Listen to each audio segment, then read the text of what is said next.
G'day and welcome to this edition of the COLAC Herald Sports Smash. I'm Lachlan, Cowlishaw. Beside me is Ben Martin. Let's just get stuck into it this week. We've got footy and netball coming your way, and Ben's got the footy for you right now. Thanks, Lock. No mucking around here on the Sports Smash. We're going to kick it off with the first of many sort of highly anticipated matches here. It's an exciting round in CDFL football, that's for sure. Simpson claimed their second top 5 scalp of the season. They defeated Lorne 12-7-79 to 9-12-66 in front of their home crowd at Simpson Recreation Reserve. Nick Harding just continuing a really strong season up forward with 3 goals, while Zach Tesler was on fire for the Tigers. He kept Luke Norton to 1 goal. For Lorne, Rod Matthews 2 goals, Ryan Evans 2 goals. Wasn't enough in the end, unfortunately. While Lee Homer, with big man in the ruck, was their best. The next game, Illawarra Biak got revenge against Apollo Bay after their round 1 defeat. They knocked off the Hawks 13-8-86 to 11-4-70 this time around at Illawarra Recreation Reserve. So maybe the home crowd proving the difference there, I'm not sure. Darcy McCallum's just on fire up forward for 5 goals, while Jaden Angus, the big man for the Bombers, was just dominant in the ruck. Casey McDonald 4 goals, while Paul Ryan, the Hawk there, probably played his best game in the brown and gold jumper. The next game, COLAC Imperials defeated Elby for the second time this season, even though it was sort of Elby were definitely looking genuine contenders after a strong 3 weeks on the park. But they lost to Imperials 9-7-61 to 11-7-73 at Western Oval. Tim Scott, Aaron Langsworth and Andrew Scott all kicking 2 goals before Aaron Langsworth obviously had a bit of a head and neck injury there, while Steve Cass, the young fella, was the Imp's best. For LV, Mitch Williamson kicked another bag of 5 goals, just really dominant when he's up and about, while Luke McCarthy, the skipper, was our best on ground for LV yet again.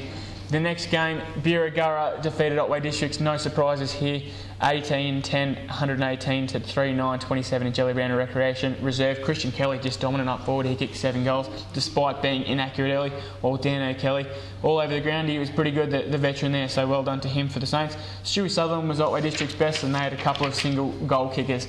The final game for the COLAC District football, South COLAC claimed the second 100-plus point win of the season with a big win over Western Eagles. They won 23-9, 147 to 3-8-26 at Urilpi Recreation Reserve. A 9-goal second quarter, really just burying the Eagles there, unfortunately for them. Ben Cox kicked 5 goals, while Rick Wild, the recruit, made an impressive debut with 4 goals in a best on-ground performance for the Eagles. Al Costin just continuing to improve after returning from injury. He was best for the Eagles. Obviously, Forest had the bye, so we're going to cross straight into the GFL news now. Not such good news for the COLAC Tigers. They lost to Bell Park, the reigning premier. They dropped 1 win outside the 5 into 8th spot there after the loss. 9-12-66 to 11-11-77, despite having their chances late at Central Reserve. Andrew Kelly and Cal Buchanan each kicked 2 goals. Andrew Kelly best on ground performance, while Cal Buchanan and Dan Casey both kicked 2 goals there.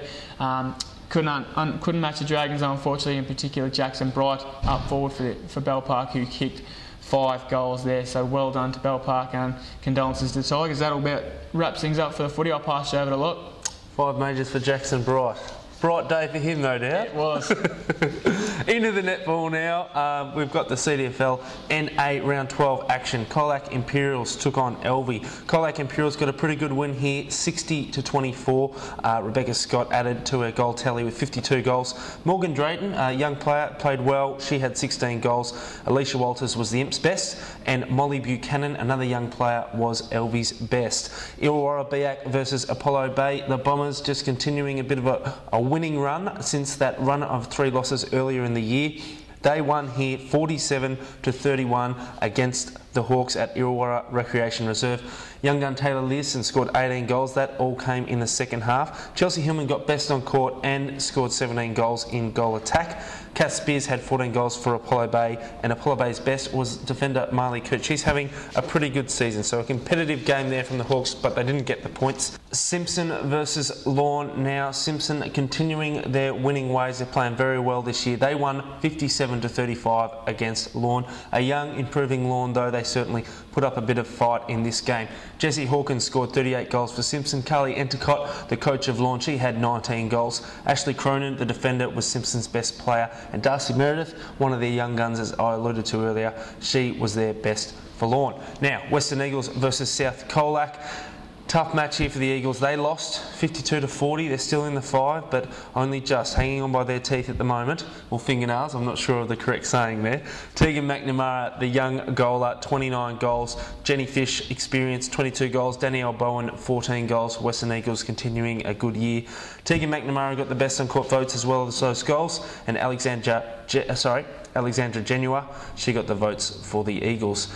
Final game now, Otway Districts versus Birregurra. Otway Districts a good win here, 69-21. That's 4 wins for the year, and that breaks last year's effort of 3 wins in total. Nadine Oborn, 37 goals. Birregurra's Courtney Lawson had 17 goals. Rhiannon White got the best on court votes for Otway Districts, and Tara McKay best on court votes for Birregurra. To finish off now, the GFL Netball round 11, Colac versus Bell Park. Unfortunately, much like the footballers, they didn't get the points in the end. Bell Park won 57-40 on the back of Emily Mannix's 41 goals. Courtney Coulahan scored 31 goals and leads the GFL goal scoring now.